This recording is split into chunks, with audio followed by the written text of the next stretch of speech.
right. All right. Make sure, welcome, folks, my folks. Just wanted to go over a few things with you before we get started here.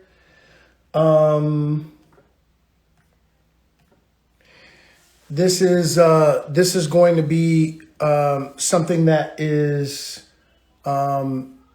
extremely important for us to cover as we talk about this great discussion of why Black men should vote or shouldn't. So I am going to be leading this discussion. I'm going to be talking to some powerful men who are at the forefront of leading in our communities, leading our men. And just want to thank my partner, Man-Made Foundation. And I'm going to be speaking to Dr. Dele in a second. And she's going to give her thoughts about what this is, why this is, and exactly where we stand. I just wanted to share a couple of things that I thought were important on this day, just to cue up a couple of things. My job really is to better understand where our brothers are in this space. I completely understand. It's extremely difficult to trust in a system where when you've been a citizen of this country your entire life and you hear about the things that our government has played a part in, that has served to really hurt our community, it's extremely difficult to trust in that process. And so we develop sort of a PTSD, for lack of a better way to explain it. We develop a PTSD of being a citizen in this country.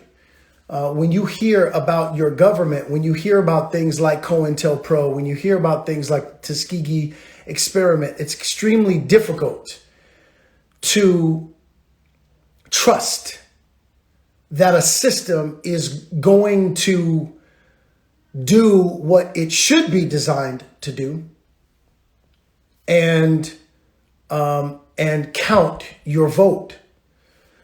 But what I want all of my brothers to know right off the top, and we're going to talk about all of this and unearth all of it, is that there would be no reason for people to work as hard as they work to suppress your vote, to change your vote, and to take away your voting rights if you ever run into trouble with the law.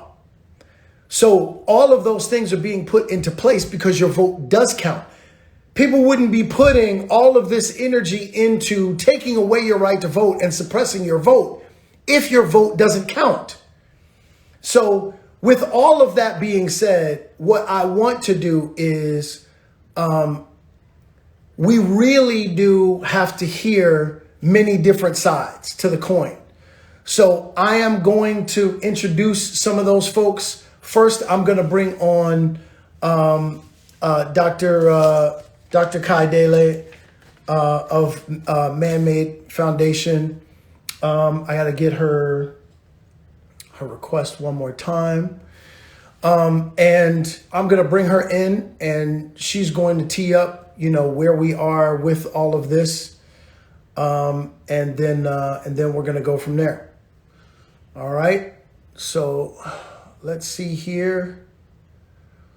Looking for her now. There's a whole bunch of requests here. Let's see.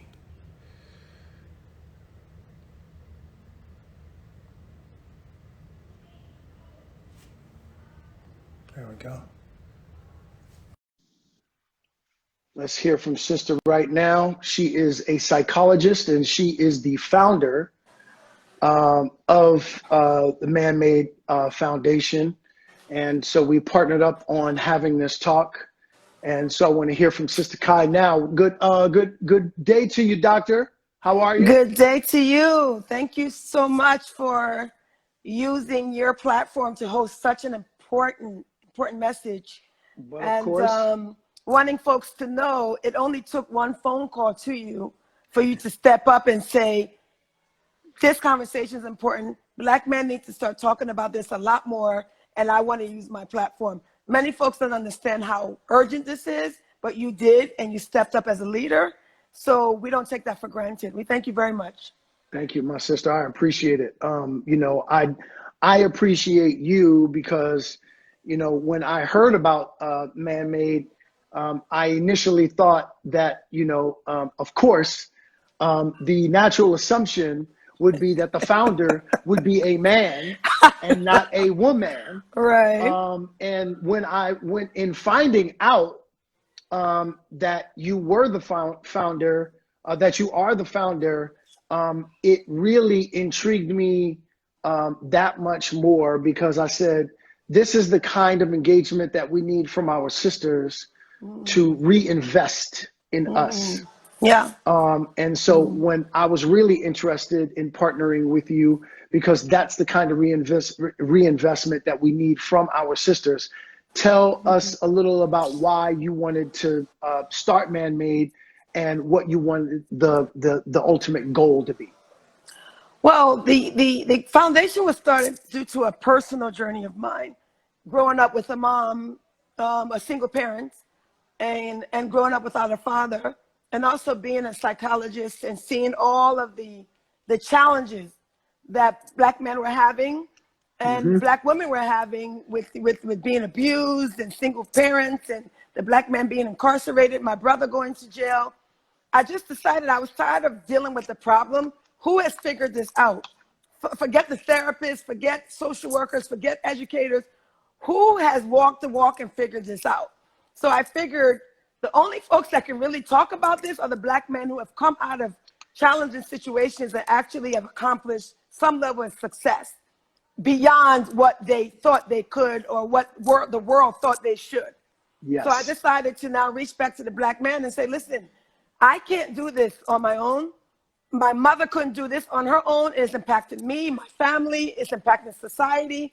We need to talk to y'all that has done this on some level to come and teach these young men to be better fathers, better sons, so that no other young girl should go through without being with a father. No woman should go through raising 7 children without having a man there to support. No young boy should end up in jail because his father wasn't around. Amen. I just wanted to change the narrative. And I also wanted to psychologically build a narrative of positive male leadership, because folks think that doesn't exist. And my entire life has been about seeing positive Black males, but it wasn't showcased.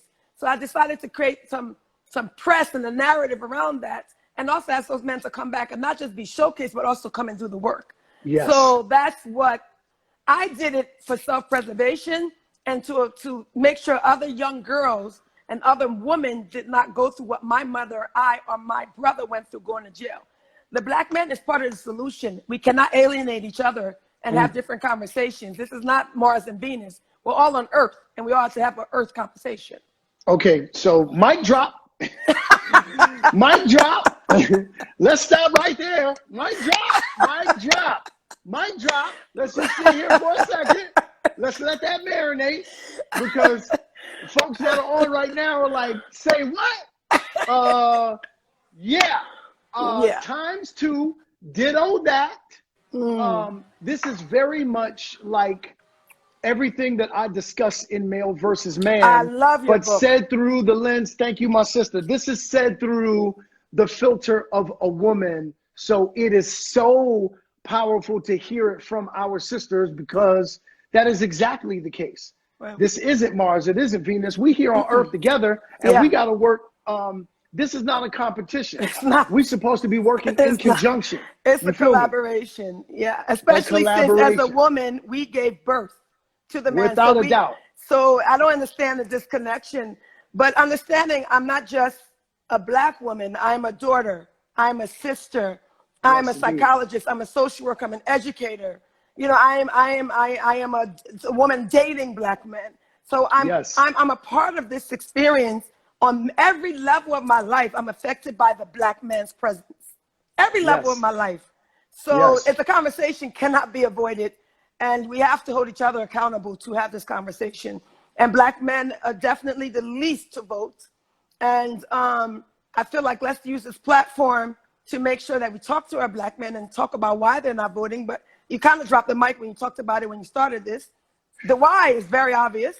So Totally. what do we do about that disconnection? We're trying our best with the 100 Made Men call to action, which you're part of. So we thank you so much. Of course. Well, sister, I can't thank you enough for having this. I think that was the tee up that we needed. I think let's see here. We got up first our brother Frank. And then okay.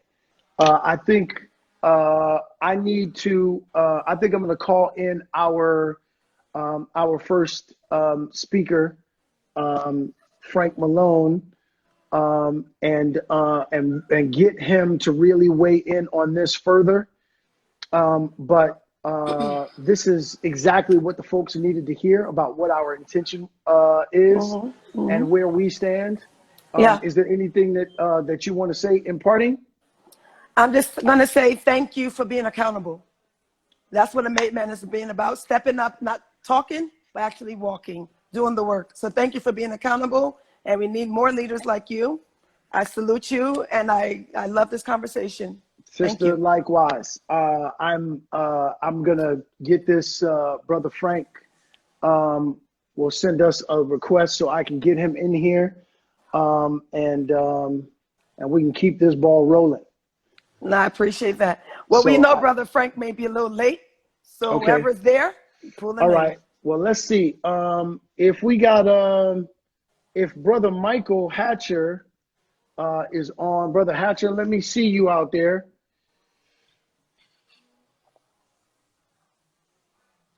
So we can get him in here, get this ball rolling. And sister, we will, I'll be talking to you soon, of course. Definitely. Thank you All so right much. then. Yes, of course. I appreciate you. Okay. So let's see. Brother Hatcher, you up in the house? Let's see.